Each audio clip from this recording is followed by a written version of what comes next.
Hello everyone, nubkeks here. Welcome back to Nub Raids. The weekend is not quite over yet. We've got a few more hours here, and we're gonna pull some shards. I've been thinking about this over the weekend, and I decided, what the heck?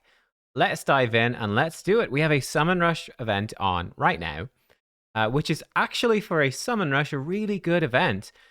In my opinion, we've got 4 legendary books in there. We have an Eternal Soulstone in there. There's an Immortal Soulstone, some Eternal Coins, XP Barrel. So compared to a lot of the normal Summon Rushes, sometimes there's only 2 or 3 legendary books. This is pretty good for Lego books. Eternal Soulstone's very rare. There's often nowadays like a feast in this top spot, which is not something that's super valuable to me. Like, I'm obviously happy to get one, but not crazy valuable. So we're gonna go for it. I've got a bunch of sacreds in the bank. We're gonna be pulling 15. Does mean that if there's a guaranteed event or something like that in the near future, we're simply not going to be able to do it. I'd say that is the big warning. If you're interested in the Supreme Elhain Fusion, which starts this Friday, right, in just 5 days, that is going to have 2x Sacreds as the first event next weekend. And it's going to have a Summon Rush as part of it too. So if you want that Elhain Fusion, you should be prepared to get through both a 2x event, Champion Chase with Sacred Shards, and a Summon Rush. That's probably the hardest. Yeah, it is the hardest setup of summon events you can have for a fusion. So definitely watch out for that. I'm pretty confident. I've got a couple of Sacreds coming from Doom Tower. I can get one from Tag Arena during the week too. So that's 3 more. We'll pick it back up. And yeah, we've got really good champs in this 10x event. So actually for these epics, I actually use Claude Beastfeeder a lot. He's really good. I think I've got some videos on him on the channel, but a great epic. I don't have either of these two, Tagore or Lady Annabelle, so I'd like to get both of those. Just to gotta collect them all. They could be useful for some like faction-specific tournaments and stuff like that in the future. Lady Annabelle can do some cool solo stuff against Bommel and stuff like that. So good champs to have. And then for the legendaries, they're really good legendaries here. I do have Nekmothar, but another one, while not exciting, it's not for me, it's not exciting to get a duplicate, but it would practically be extremely good because he's so insane for Hydra. He's like perfectly built for it. Absolutely crazy. Lady Kimmy is for me forever the one who got away. The first, yeah, I think she was the first guaranteed legendary. And I obviously didn't have enough shards then. I was too early in the game, couldn't save up that much. So wasn't able to do it and regretted it. And then, of course, Theodore is new. All of these are speed manipulating champions. They're all insane. Theodore is crazy for dungeons. So yeah, we'll see with the hard mode how good Theodore ends up being. He's, of course, the king of the non-hard modes, but we'll see how good he ends up being. I think he's still going to be really good.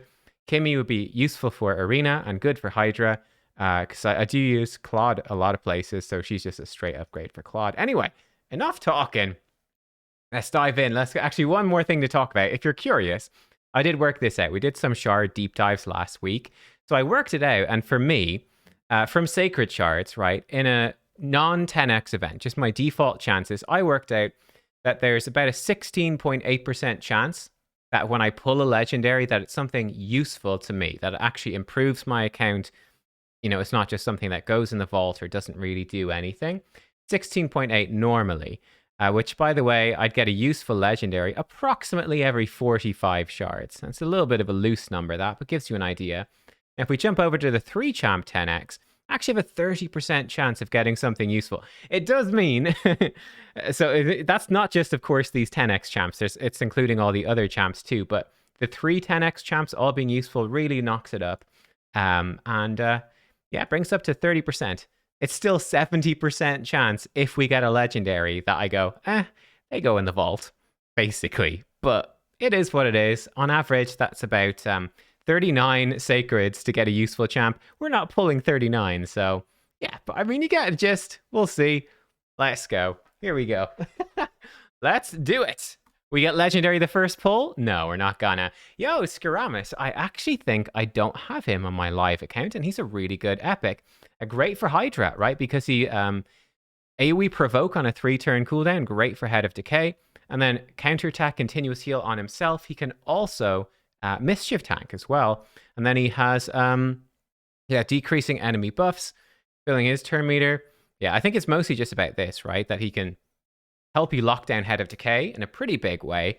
while also mischief tanking. 2 jobs in 1 for an epic is really nice. The Nassel, another high elf. Really power crept at this point. Not a very good epic at all. Reigning epics right now. Grizzled Jarl, kind of an old school champion as well. I think this guy could have been pretty good for some clan boss stuff. So he's got decreased attack, goes to 100%, increased defense with block debuffs, heal reduction. So yeah, I mean some sort of early game clan boss stuff. Never built him myself, never had a use for him. Here we go, the first legendary, and it is new. That's new, so not a dupe. I'm always happy for not a dupe. Danik Skull Reap. He looks freaking badass. I have to say, this is one of the coolest looking champs in the game. I just don't know if he's super good. He is an AoE nuker. So he comes in, he has a single target hit here that ignores shield. Pretty underwhelming. Reduces the cooldown and gives him some buffs if he kills an enemy. It's pretty poor, this move. Now, I think the one move that is kind of interesting is this one, where he's the AoE, decrease accuracy and true fear, that can't be resisted by high elves and dark elves. I think that's actually pretty good when you think about like Mithrala Lifebane in particular. Not bad, actually. I think that is not bad. She cannot resist it. You know how hard it is to debuff Mithrala. You decrease her accuracy. It's kind of all right, but yeah, not 100%. She still have a chance to cleanse afterwards. So yeah, he's an interesting champ. Heals him when he kills an enemy. He's kind of cool, fun. I really hope they do include like more faction-based wars and stuff in some of the arena stuff in the future, like arena tournaments. So he could be good for that. He was not on my list of useful champions. So that is a 70% not a useful legendary, really. But hey, it's a non-dupe, so it's not too bad. Sepulchre, great epic. Really strong, actually. She's quite useful for clan boss, magma dragon, lots of places. Jotun looks cool. I don't think he's good. I think did he get buffed at some point? He might have been. I still don't know if he's any good. Going in, Kinagashi. I don't remember if I have her. She is a worthwhile epic for a lot of people because she's got a revive, right? Revive with increased defense in Shadowkin. This makes the faction crypt a lot easier. She's got a bad ally attack, but it's better than nothing, and an A1 that's there. But effectively, she is a reviver for Shadowkin. Epic revivers for faction wars are always really good. Can we get another gold? Gorlos, actually very good champ. AoE decreased defense for Demon Spawn. He's actually very strong. 7 shards left to go. We're halfway. Can we get another legendary? Probably not, but we can hope. Basilisk, also excellent. Just AoE A1 gives him a little bit of increased attack, but you just give him a stun set, get him fast, give him crit rate, and he actually puts out really good damage. Surprisingly good damage. AoE. Great for Lizardman's Secret Room. Great for Faction Crypt. Solid champ. None of the 10x epics yet, right? Arndulf. This guy, he loves horses. He's a horse in his shield. He's got one in his hat. He's got it there. He's got it on his belly. Got one there. He's got horses everywhere. The only thing he's missing in life is, unfortunately though, an actual horse. No actual horse to be seen. It's kind of he's the most tragic champion in Raid Shadow Legends. It has to be said. Ursine Ironhide. Very old champion. I don't think this guy is really used for anything, anywhere, ever. Especially Skinwalker's got a lot better these days. Drake, budget Dracomorph. Again, another bad champion, unfortunately. Not worth building. He got buffed. I think he's still bad. Come on, one more legendary. Let's see it. Romero, actually all right. Since his buff, he's a decent healer for your team with a nice shield. Gives himself increased defense. He's not terrible. Not terrible. And Juliana's pretty all right now. So I did a video on them. They're actually quite solid. Not S tier, but you can certainly build them. Another Arndulf. 2 Arndulfs. We're now 2 horses short. Place an order for 2 horses, please. All right. And this is it. The final Sacred Shard. Do we get a gold? No, we don't. We do not. Juliana to pair with our Romero. That's nice. Well, let's pull the thing we're going to get as well. Why not do that too? The awkward moment when you realize you overpulled your shards. But hey, we get anniversary points. Pretty good rewards here. Definitely the 4 legendary books is pretty nice. So on the whole, we kind of knew from the stats, right? It's only a 30% chance to get something useful. At least it was a non-dupe, so that's okay.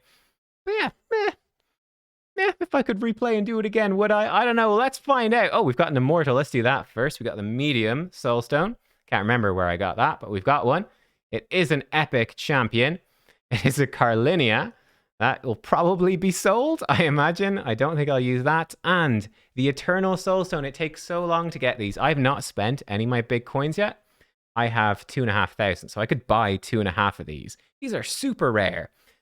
The chances are pretty bad, though. I mean, they're good, but they're also bad. You've got an 80% chance of epic, 20 of legendary, 80% that it's 5-star, 20% that it's 6-star, and then of course you gotta get it for a good champion too. What's my wish list? We've got Pythion, Arbiter, we've got Yumiko in there now. I've got a Yumiko. So I think the wish list is looking pretty solid. These would all be great champs for that live arena, which we know is coming soon. It's epic. Epic. Oh, it is a 6-star though. 6-star faceless. I mean, he would hit hella hard. Wait, I think he ignores defense anyway. How much does that sell for? My poor old Tagore thing is not going to help us. We didn't pull a Tagore, which kind of sucks. Where is he? Oh, I actually had a 3-star faceless. Yeah, we could sell that for 380 coins. I might end up doing that. Faceless. So I'd say the best one would be the one that lets you ignore a good chunk of their defense. But I think the faceless ignores it all regardless, doesn't he? With this move. Yeah, ignores defense anyway. So that blessing is not so good. Which would be the big one, I would say, to be giving to him. I love that this is the best Shazar blessings. It gives you accuracy. It's very funny. But yeah, I was going to say the Crushing Rend, right? Gives you attack, crit damage. Every hit ignores defense. It would make his other skills hit harder, but kind of pointless. You might just run him with Phantom Touch, to be honest. Gives you the same offensive stats and nice chance for bonus damage. He's a single target nuker. Well, what would you do with the faceless thing? I'll probably hold on to it for now because I'm not planning to spend my coins. But I don't think I'm going to awaken him. Maybe for some faction-specific tournaments, he could be good. But I don't know. So there you go. That was they were my pulls. Unfortunately, with the anniversary event, I think I've messed it up. I'm going to fall short because when I was sick, I missed a bunch of events while I was sick. So I don't know if I'm going to get enough to get this stuff. I'd like to get this avatar is kind of my goal, just to collect them all, you know? And this stuff down here would be nice, but we're way off that. So I'm not really worried about that too much. Kind of failed it, I think. But yeah, interesting set of pulls. I hope you guys enjoyed. Yeah, Skiramis is new for me. That's nice. Skiramis, actually a more useful champ overall, I would say, than old Danig Skullreap. But yeah, I mean, he's one to add to the collection. He looks nice. Guess there's that. Thanks for watching. I'll see you all next time. Bye-bye.